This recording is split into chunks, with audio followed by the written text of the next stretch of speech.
Hi, PRS healthy ಕುಕ್ಕಿಗೆ ಸ್ವಾಗತ. ಇವತ್ತಿನ recipe ಮಜ್ಜಿಗೆ ಸಾಂಬಾರು ಮಾಡ್ತಾ ಇದ್ದೀನಿ.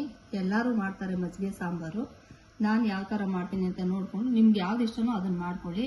ಇವಾಗ ಬೇಸಿಗೆ ಅಲ್ವಾ, ವಾರದಲ್ಲಿ ಒಂದ್ಸಲ 10 ದಿನಕ್ಕೊಂದ್ಸಲ ಮಾಡ್ಕೊಂಡು ತಿನ್ನಿ, ತುಂಬ ಚೆನ್ನಾಗಿರುತ್ತೆ. ಯಾವ ಥರ ಮಾಡ್ತೀನಿ ನೋಡ್ಕೊಳ್ಳಿ. ಯಾವ ರೆಸಿಪಿ ಈಸಿ ಇರುತ್ತೋ ಅದನ್ನ ಮಾಡ್ಕೊಳ್ಳಿ. ಎಲ್ಲರೂ ಮಾಡ್ತಾರೆ, ನಾನು ಮಾಡ್ತಾ ಇದ್ದೀನಿ. ನಿಮ್ಗೆ ಯಾವ್ದು ಇಷ್ಟ ಅದು ಮಾಡಿಕೊಂಡು ಒಟ್ಟಲ್ಲಿ 10 ದಿವಸಕ್ಕೊಂದ್ಸಲ ಸಮ್ಮರಲ್ಲಿ ಮಾಡ್ಕೊಂಡು ತಿನ್ನಿ, ತುಂಬ ಒಳ್ಳೆಯದು. ನೋಡಿ, ಇದಕ್ಕೆ ಬೇಕಾಗಿರೋಂಥ ಐಟಮ್ಸ್ ಇಟ್ಟಿದ್ದೀನಿ. ಮಜ್ಜಿಗೆ ನೋಡ್ಕೊಳ್ಳಿ, ಮಜ್ಜಿಗೆ ಇಷ್ಟೇ ಗಟ್ಟಿ ಇರಲಿ. ನಾನು ಸ್ವಲ್ಪ ನಮ್ಮ ಮನೆಗೆ ಸ್ವಲ್ಪ ಮಾಡ್ತಾ ಇದ್ದೀನಿ, ನಿಮ್ಗೆ ರೆಸಿಪಿ ತೋರ್ಸೋಕ್ಕೋಸ್ಕರ ಮಾಡ್ತಾ ಇದ್ದೀನಿ. ನಿಮ್ಗೆ ಬೇಕಂದ್ರೆ ನೀರು ಮಾತ್ರ ಇನ್ನು ಜಾಸ್ತಿ ಆ್ಯಡ್ ಮಾಡ್ಕೋಬೇಡಿ, ಇಷ್ಟೇ ಸಾಕು. ಮಜ್ಜಿಗೆ ಇಷ್ಟೇ ಗಟ್ಟಿ ಇರಲಿ.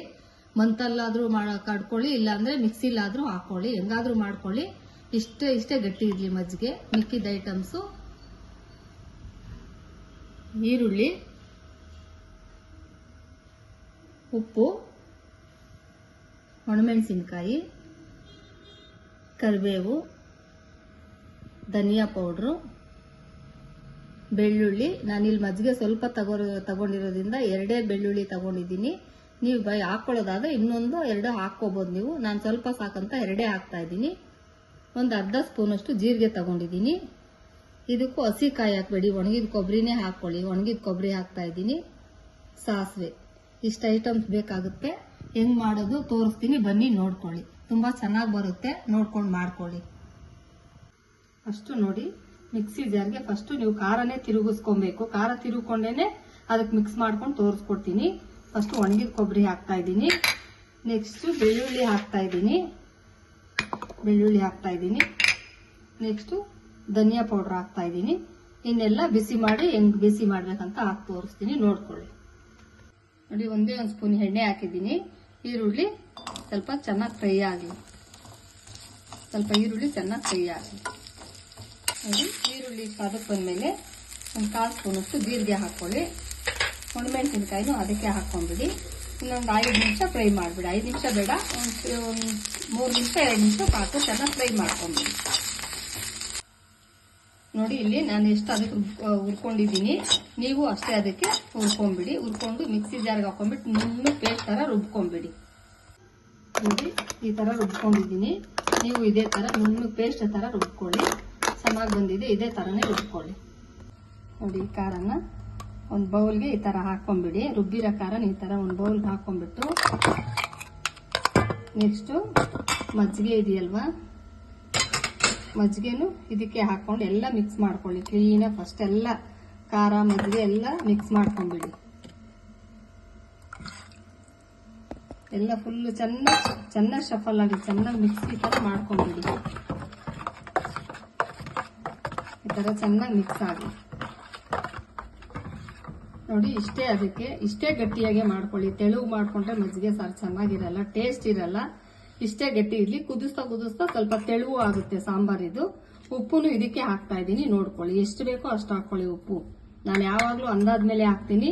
ನೀವು ಸ್ಪೂನಲ್ಲಿ ಹಾಕೋದಾದ್ರೆ ಎಷ್ಟು ಸ್ಪೂನ್ ಬೇಕಂತ ಅನ್ಕೋತೀರೋ ಅಷ್ಟು ಸ್ಪೂನು ರುಚಿಗೆ ತಕ್ಕಷ್ಟು ಹಾಕೊಳ್ಳಿ. ಇಷ್ಟ ಆಗಿದೆ ನೋಡಿ, ಎಣ್ಣೆ ಕಾದಿದೆ. ಸಾಂಬಾರ್ಗೆ ನೀವು ಎಷ್ಟು ಹಾಕೋತೀರೋ ಅಷ್ಟೇ ಹಾಕೊಳ್ಳಿ. ಜಾಸ್ತಿ ಏನು ಆಯಿಲ್ ಏನು ಹಾಕೋಬೇಡಿ. ಇದಕ್ಕೆ ಸಾಸಿವೆ ಹಾಕೋತಾ ಇದ್ದೀನಿ. ಸಾಸಿವೆ ಸಿಕ್ಕಿದ ತಕ್ಷಣ ಈರುಳ್ಳಿ ಹಾಕ್ಬಿಡಿ. ನೆಕ್ಸ್ಟ್ ಕರಿಬೇವು ಹಾಕೊಂಡ್ಬಿಡಿ. ಅದೊಂದು 2 ನಿಮಿಷ ಫ್ರೈ ಆಗಲಿ. ಜಾಸ್ತಿ ಫ್ರೈ ಆಗೋದು ಬೇಡ, ಒಂದು 2 ನಿಮಿಷ ಸಾಕು ಫ್ರೈ ಮಾಡ್ಕೊಳ್ಳಿ.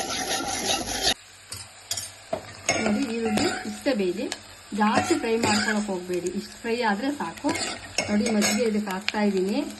ಹಾಕ್ಬಿಟ್ಟು ಯಾವತ್ತೂ ಅಷ್ಟೇ ಬಿಟ್ಬಿಡ್ಬೇಡಿ. ಇದು ವೆರಿ ಇಂಪಾರ್ಟೆಂಟ್ ಮಜ್ಜಿಗೆ ಸಾಂಬಾರ್ಗೆ. ಹಾಕ್ತಾ ನೀವು ಹಿಂಗೆ ತಿರುಗಿಸ್ಕೊತಾ ಇರ್ಬೇಕಿಲ್ಲ ಅಂದ್ರೆ ಮೊಸರು ಮಜ್ಜಿಗೆ ಒಡ್ಕೊಂಡ್ಬಿಡುತ್ತೆ. ಮೊಸರಾಗ್ಲಿ ಮಜ್ಜಿಗೆ ಆಗ್ಲಿ ಏನಕ್ಕೆ ಆಗ್ಲಿ ಬಿಸಿ ಮಾಡ್ಕೊಬೇಕಾದ್ರೆ ಅದಕ್ಕೆ ಒಂದು ಕುದಿಯೋವರೆಗೂ ಚೆನ್ನಾಗಿ ಈ ತರ ತಿರುಗಿಸ್ತಾನೆ ಇರಬೇಕು. ಇದೊಂದು ಮಾತ್ರ ಇದಕ್ಕೆ ಇಂಪಾರ್ಟೆಂಟು, ತಿರುಗಿಸ್ತಾನೆ ಇರ್ಬೇಕು. ಈ ತರ ಕುದಿಯೋವರೆಗೂ ಸ್ವಲ್ಪ ಕುದಿ ಹತ್ತಕ್ಕೆ ಸ್ಟಾರ್ಟ್ ಆಗಿದ ತಕ್ಷಣ ಆಫ್ ಮಾಡ್ಕೊಳ್ಳಿ. ಬೇಕಿದ್ರೆ ಕುದಿಯೋವರೆಗೂ ಈ ತರ ತಿರುಗಿಸ್ಕೊಂಡೇ ಇರಬೇಕು. ತಿರುಗಿಸ್ಕೊಳ್ಳಿ. ನೋಡಿ, ಎಷ್ಟು ಚೆನ್ನಾಗಿ ಕುದೀತಾ ಇದೆ. ಈ ತರ ಕುದ್ದಾದ್ಮೇಲೆ ಸ್ಟವ್ ಆಫ್ ಮಾಡ್ಕೋಬೇಕು. ಅಥವಾ ಇನ್ನೊಂದ್ ಸ್ವಲ್ಪ ಹೊತ್ತು ಕುದಿಬೇಕಂದ್ರೆ ಕುದಿಸ್ಕೊಳ್ಳಿ. ಇನ್ನೊಂದೇನಂದ್ರೆ, ನಾನು ಇದು ಕೊತ್ತಂಬರಿ ಸೊಪ್ಪು ಹಾಕಿಲ್ಲ, ನಾನು ಹಾಕಲ್ಲ. ಬೇಕಿದ್ರೆ ನೀವು ಒಂದ್ ಸ್ವಲ್ಪ ಕೊತ್ತಂಬರಿ ಸೊಪ್ಪು ರುಬ್ಕೊಂಡು ಹಾಕೋಬಹುದು, ಅಥವಾ ಹಚ್ಬಿಟ್ಟಾದ್ರೂ ಹಾಕೋಬಹುದು. ನಿಮ್ಮ ಇಷ್ಟ ಅದು. ನಾನು ಕೊತ್ತಂಬರಿ ಸೊಪ್ಪು ಇದಕ್ಕೆ ಹಾಕಿಲ್ಲ. ಚೆನ್ನಾಗಿರಲ್ಲ ಕೊತ್ತಂಬರಿ ಸೊಪ್ಪು ಹಾಕಿದ್ರೆ ಅಂತ ನಾನು ಅಂದ್ಕೋತೀನಿ. ನಿಮ್ಗೆ ಇಷ್ಟ ಆದ್ರೆ ಸ್ವಲ್ಪ ಹಾಕೊಳ್ಳಿ, ಪರವಾಗಿಲ್ಲ.